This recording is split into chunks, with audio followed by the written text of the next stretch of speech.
seen this before the news even dropped. I was talking to an individual. They'll say, "Hey, bone at a good price to buy." Blah blah blah. It's just gonna bounce. I said, "No, thank you." Yes, it has a large double bottom setup right here. It would have been nice, but Boeing can't stop they problems. Y'all know what they doing. They do, control alt delete. You feel me? That's what they keep doing. And they won't stop. Let's fix the problem. No, they say control alt delete. I'm like, okay, we see you. You see us, we see you. We see you. All right, whatever. But yeah, so they've been trading below the 200. Anytime something trading below the 200, that is a bear market. Okay. Bear market. Any pop, you should be looking to short them to the dirt. Take them to the dirt. All right. Below the 200, bear market, take them to the dirt. Simple. Simple. Below the 200, especially on a weekly time frame, it takes a lot to be below the weekly 200. So once you get there, it's going to be a hard time trying to get above, especially any stock. And they having bad news of them doing control off delete on people, right? So long as they keep doing. All right, welcome, welcome, welcome. Sauce Factory Wednesdays. All right, today, you know, the good brother Lee asked about screeners. So we're going to tap into some screeners. We're going to talk about a couple of tickers. And we're going to go over when things go bad and how not to go with them. Okay. You already see what's on the chart right now. I got the GameStop up for y'all. So we're going to talk about that. Then we're going to get into these screeners real quick because I know everybody got the hot button right now, right? GameStop is the hot topic. And you probably got swept in this thing, right? So looking at it, you see, let's get these EMAs off of this, right? Real quick. So you see how it gapped up here. Boom. Then the next day, boom. Then it dipped down into this gap, right? This right here is a problem. It created an island gap back here.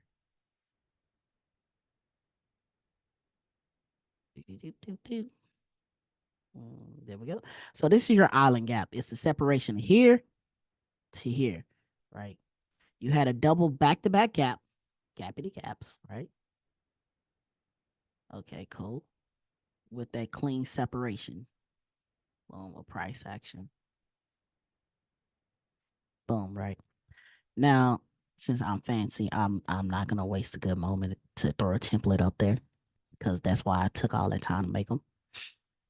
Mm-hmm. That way y'all know this was a gap.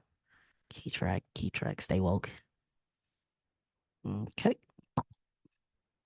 Gap play, gap play. Now, I know a lot of people was rocking with GameStop back over here. They started accumulating. They seen how GameStop was so beat down, right? They was like, oh, okay, getting a little traction. So the people was watching, right? Pulling up the oscillators real quick. You can start seeing GameStop been in a bullish setup, right? It's been on the bullish side on the lower time frames, just slowly building momentum. Boom, pop. Okay, we cool it. Now, when this popping happened on the 13th, this when OG himself, Roaring Kitty, came out of retirement and made a Twitter post saying we locked in. GameStop went off the handle, right? Went from 1754 all the way up to a nice high of 64.90, right? That's a crazy jump because one guy made a tweet. So a lot of people are going to be diamond hands. They seen what GameStop did last time, and if you want to get the totality of that, we're going to bash straight out. Go to a 3-month chart real fast. Boop, boop. Behind the oscillators, and we're going to scroll up. So you see, last time GameStop went off thanks to Roaring Kitty and the Wall Street bets. It hit $120 a share. Now, the problem with this is people think it may be a repeat. They think they're going to squeeze the squeezer, right? They think they're going to running back up on Wall Street.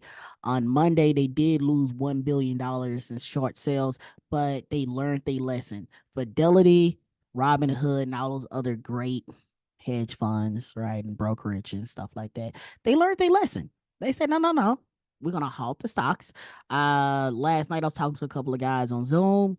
We did the last night trading floor. They were saying, hey, some of their brokers, they couldn't get in, they couldn't get access to them, right? They was halting the stock. They was denying people access onto the platform where you could not trade at all. So once you got locked into this fiasco, you didn't have plans set in place. You was stuck like Chuck. So they was not gonna let you run a bag up on them last time at all, right? To let you know how crazy that pullback was and the move return, we're gonna take this low right here, run a fib up to the high. From here to here, it made an 88% retracement before it launched back up to the 50% mark. And now it's rejecting, right? So coming down to a daily chart, I don't want too many candles. Boom. Exactly what happened. Kick, kick, kick, take it back. Right. On this day, once they made that all-time high, you only had a small opportunity to get out. Now, if they would have stopped the market, halted the stock, they letting out the hedge funds, not the retail investors. They are not going to have a repeat of 2020. Those people refuse to take another L that large and have all those people laughing in their face. A lot of people got rich off of this stock, and a lot of people got left with the bag. Go watch the movie The Money, right? That's a prime example of what happens. If you're being greedy and you did not exit that play, you got left holding the bag. If we go down to a intraday chart, I want to go down to a, well, I use a 12-minute, but we're going to go down to this 15 real quick. I know a lot of people do it. Use the 15. So, boop. That's at 15 seconds. How long? My bad. Boop. All right, cool. So we're back here. Let's clean the chart up again. Get rid of this field. Okay, great. You see the island gap. We already talked about that. Let's clean that up. We don't need this in a way. Boom. Now, this is the importance of the MACD. It reads time and momentum. Once you start noticing momentum leaving out, right? That's people pulling out, taking profits. Because the wise and intelligent traders know, like, hey, this is a mean stock. I'm going to take profits and I'm going to sit back with my runners and wait. Once they seen this stuff going on, more people got on Twitter. That's when they started get the 20 fingers got to working, double, triple overtime the next day. Boom. Now, all of this happened in pre-market. So let's put these extended hours on real quick. Let me show you that. Bust down. So before the market opened, people was loading the boat. Loading the boat. Soon as pre-market opened, people started loading the boat on this, right? This is how you know those are institutional investors. Boom, boom. And this the people who got left holding the bag. Because what they did, drop the price. When they pull it back like this, after you have a large gap up and then they drop it rapidly like that, this is called inducement, right? They're going to want to entice you to say, hey, it was just a pullback. We going long on this. Stay with us, right? That's the trap for them to get out. They dump the large quick position and say, hey, we're going to get back out. Because when this candle opened here, because this is where it opened at, it closed here, but it went down first, up, and it's the settle price, right? This didn't sell on and say, okay, cool, that's a decent price. And once you start getting those small body candles, this is what you pay attention to. MACD, momentum was leaving out, right? Let's clean. Let's get rid of that. You always look for those divergences. They telling you what time it is on a swing. Red box there, red dot. Come on now, it's coming down. From there, your MACD got to the capped out point. Everything start turning over, start getting weak, saying, hey, we are not gonna do that. Once you seen this happen, everybody who was in long positions who did not get out, they lost their shirt. Because when they done all of this, it crush the option contracts. That's when IV gets you. Crush the option contracts. Swept. You holding the bag thinking it's gonna go to the moon, sweep you again. The boosty counter didn't do much because why? It pulled back into this fair value gap right here, right? So looking at it, this was set in pre-market, right? So this is standard hours. That's the reason why you'll see this gap on the standard hours. But that is your 9:30 candle marking open. You ain't gonna see this unless you have a standard hours on the notice. Hey, this fair value gap. What they do? Come back into the gap, test, reject. Boom, they drop it now. You still holding the bag. You're gonna be left with the bag. So you still green. Think about what you're doing. Day trade it. Don't hold the bag. It's if it goes to the moon, maybe yes, maybe no, right? But don't listen to the people on Twitter. Use some discernment, some intelligent decisions. Make your money. We love making money off meme stocks, but be wise with your money. That's it. That's all I'm gonna say about this GameStop. And that's that. But you see when it breaks down, look at the momentum tools. That's why these tools are here. We see momentum shifting. That means things are going bad. If you're in a long position and most momentum is shifting to the downside, that means you're going with the bad things. Get out the way. When you done this move right here, I love this move. It gets people all the time. We get so many traders I know. It picking it back up. Momentum saying we are going down, right? That's a clear divergence right there. If I ain't ever seen one. Price going up, momentum going down. You holding the bag saying, oh, wait, it ain't picking it back up. I'm going to double down. I'm going to average down. So what you going to double up, add more money to this losing position, right? And they just going to drop it on you. They dropped it on your head. Now you're sitting there looking crazy, scratching, hoping you're getting smoked. So that's GameStop for you, right? So, yeah. All right. Let's get over to the, oh, Boeing. I didn't get a chance to talk about them last week. Boeing. Boeing. I gotta get these boys a nickname. They the mafia now.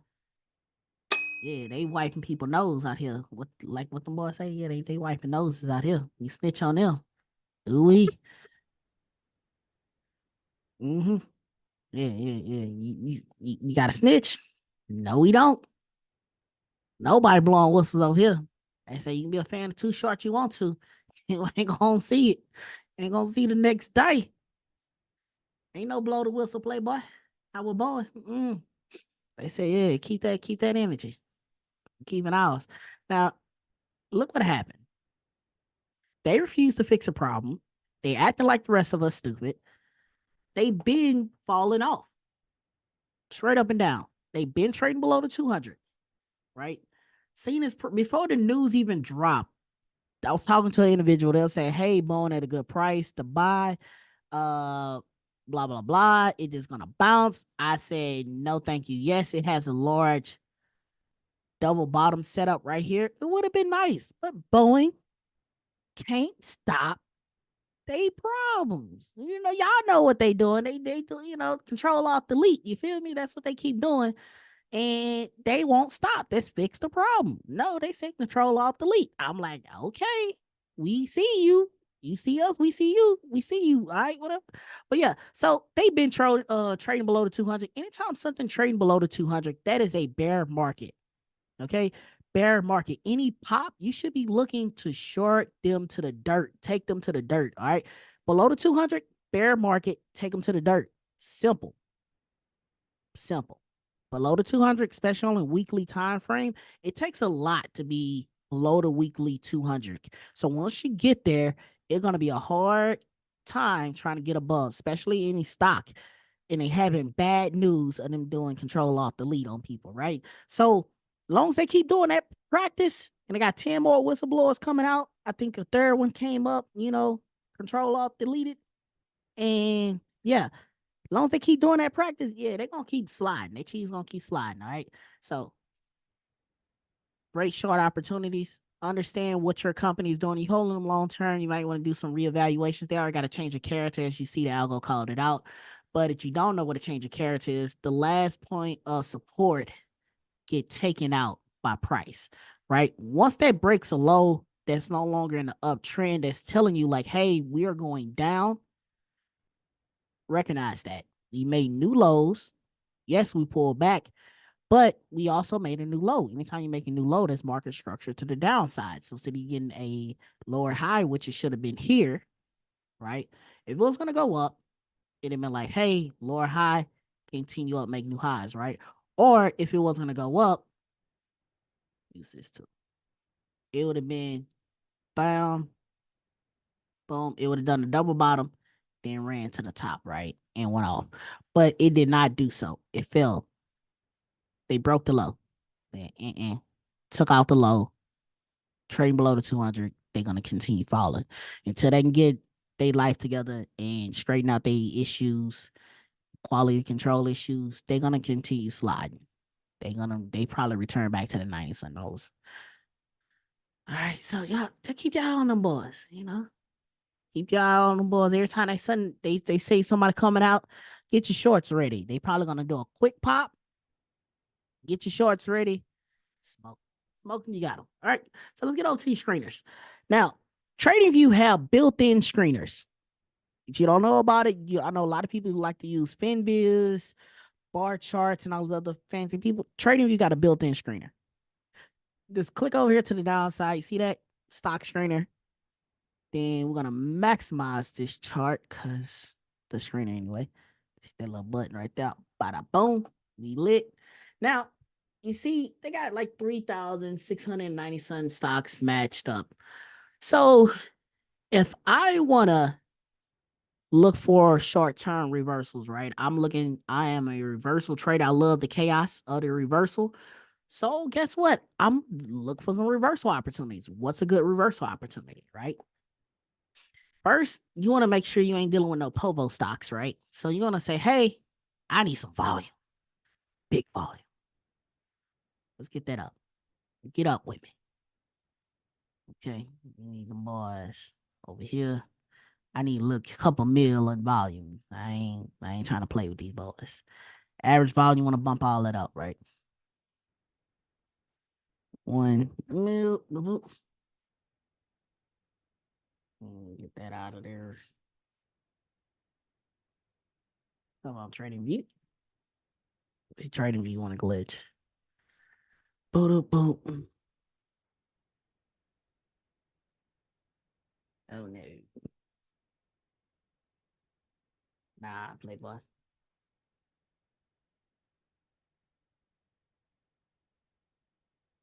Trading.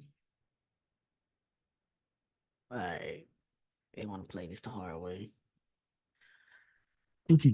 Reset that. Come on. There we go. 1 million. Cool. Average 10-day volume. Then I want to do all averages above a million. That way I know for sure I'm getting all million plus volume stocks. All right.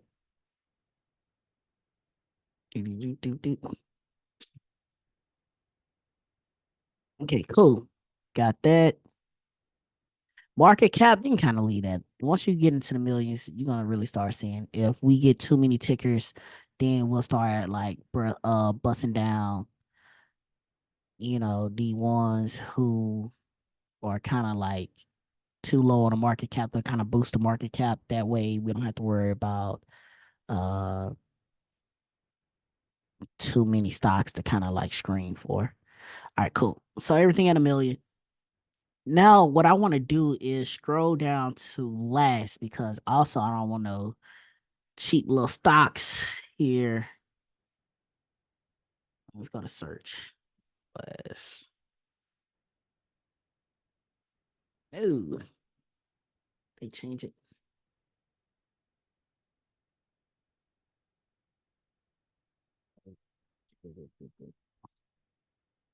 Wait, change that. There we go. Price. All right. Once that above 40. Above 40 is a good price. All right. So volume 40. All right. Now we're going to be looking for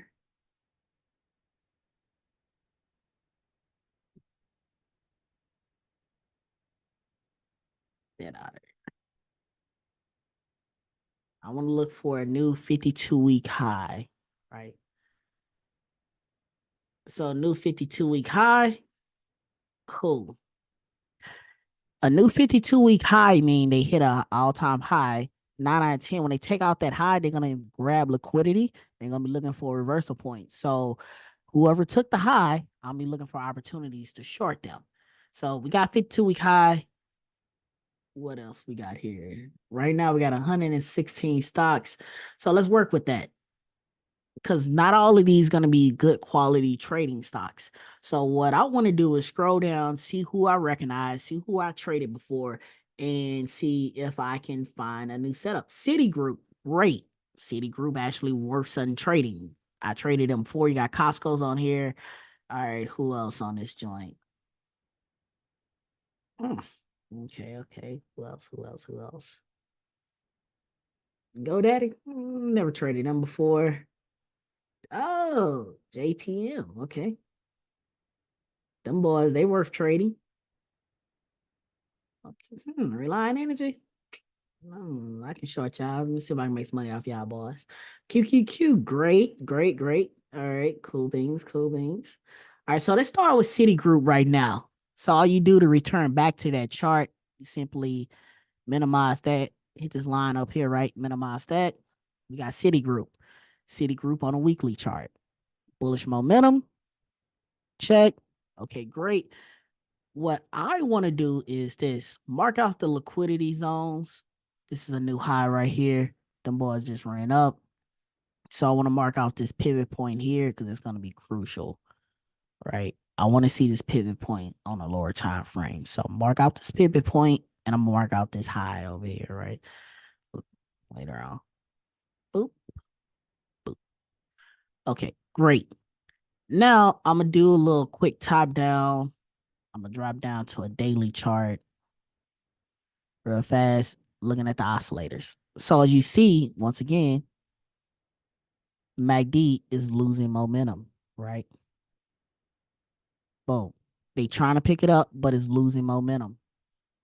They don't got it.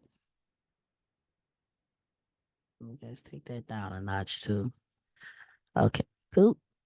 Cool. MACD is losing momentum. They tried to push it again on this other side here, right? But it's really not moving as much, right? So that means volume is dipping out. Great. They just made a new 52-week all-time high. They did what they needed to do, right? And let's look at where price stopped at. I'm gonna put it. I want to look at. I'm just gonna put a simple trend line. Take all this other stuff off. I want to look to the left. What did price hit? This is the high, the last pivot high. This is price. So let's zoom in and recognize, like, all right, cool. This is where price stopped at, last point of rejection. And as you see, they got to high at 64.41, but they closed at 24.24. Then post market went down to 64.12. So let's look at what did it hit here. Boom, order block. Y'all understand about 3 order block continuation? You get a strong impulse candle, indecisive candle followed by another candle, right? I'm sure on the lower time frame this breakdown is something else, but this is what we noticed so far, and that's what we're gonna go with. We got an order block continuation. As you seen, price did drop. Let's get these moving averages off. Then you had a nice fair value gap above, right? But they didn't get there. They stopped at the OB, start rejecting. All right, so now we know what's here to the left. Let's go back to the right and then start looking at what price did. Got here before, reject. Second attempt is starting to reject. From daily, I like to drop down to the 1 hour. If you're going to look at anything on a daily chart, your comparison will be going down to the 1 hour. 4 hour, just 2 candlesticks off in the daily, and the stock market is only open 8 hours, so it's going to break down in fours, right? So go over to the 1 hour chart, and then you're going to start looking for weakness, right? Like I told you before. Look at this. Get this cleaned up. Okay. There we go. What we got? Looking at oscillators, right? Things are starting to smooth out. They had a little bearish reversal right here. Regular divergence, right? Popped in. Okay, took it down a little bit. Cool. Trying to gain some steam here, but as you see, they rejected. I know the last pivot low was where? At 56.94. All right, we had a rejection zone now, right? So what I want to do is wait for a change of character. Where they're gonna come from? Right here. I need price to take out this low. Once we get a change of character by taking out this low at 63.46. Line could be crooked, right?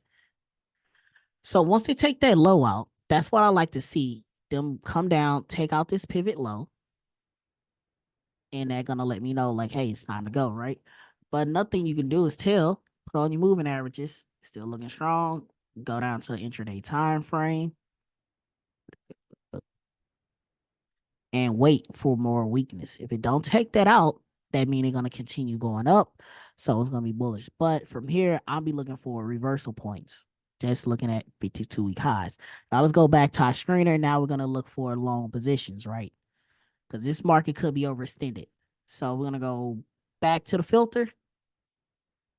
Then where is that? All right, so we're gonna wipe that out.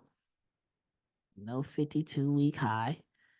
Now I'm gonna put 52-week low.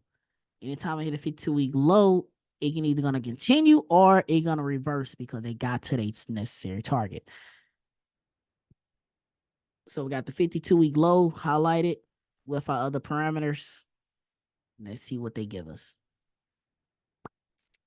What I got? Refresh. Refresh.